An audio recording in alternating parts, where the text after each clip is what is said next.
আসসালামু আলাইকুম। আজকে আমি রান্না করব রুই মাছের ডিম বোনা রেসিপি। রান্না করার জন্য আমি প্রথমে কড়াইতে তেল দিয়ে নিচ্ছি। এরপর আমি হাফ কাপ পরিমাণে পেঁয়াজ কুচি দিয়ে নিলাম। একটা তেজপাতা ছিঁড়ে দিয়ে নিচ্ছি। পেঁয়াজটা অনবরত নাড়তে থাকবো। পেঁয়াজটা লাল হয়ে এসেছে। এবারে আমি মশলাটা কষানোর জন্য পানি দিয়ে নিলাম। এখন দিয়ে নিলাম একটা দারচিনি, 3-4টা এলাচ আর সামান্য একটু গোলমরিচ বাটা, 1 চামচ রসুন, হাফ চামচ আদা বাটা, 5-6টা কাঁচামরিচ কুচি আর পরিমাণ মতো লবণ।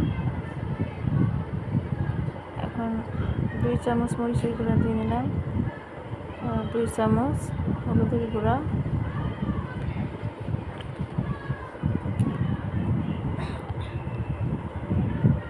হাফ চামচ জিরা, হাফ চামচ ধনিয়া গুঁড়া। এবার একটু মশলাটা কষিয়ে নেব। মশলাটা কষানো হয়ে গেছে, এখন মাছের ডিম দিয়ে নেব।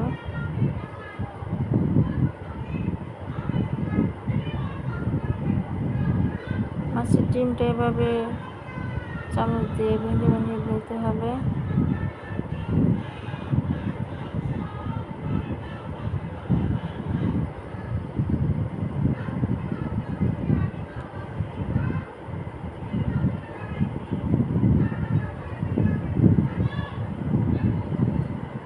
পর্যায়ে 1 কাপ পরিমাণ পানি দিয়ে নিলাম।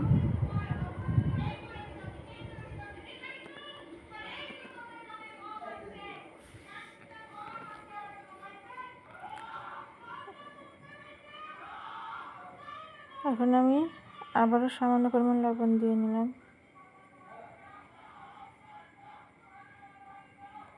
যে ঢাকনা দিয়ে রেখে দিয়েছিলাম, এভাবে অনবরত একটু পরপর নেড়ে ছেড়ে দিতে হবে।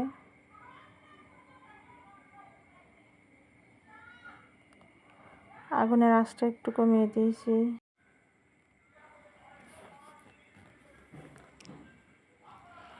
আবার একটু ঢেকে দিলাম, মাছের ডিমটা ভালোভাবে সিদ্ধ হোক।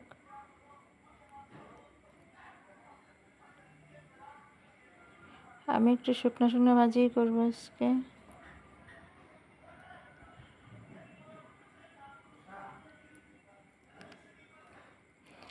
যে দলা দলা থাকা মাছের ডিমগুলি একটু ভেঙে ভেঙে দেব, তা না হলে সাদা থাকবে, ভিতরে মশলা ঢুকবে না।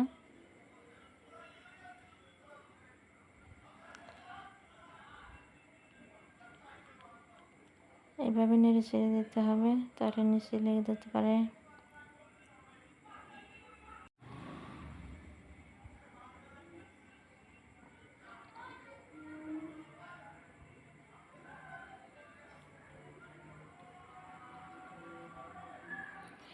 বেশি ভাজতে যাবেন না, বেশি ভাজলে ডিমের দানাগুলি শক্ত শক্ত হয়ে যায়, পরে খেতে আর ভালো লাগে না। ডিমগুলো ভাজা হয়ে গেছে।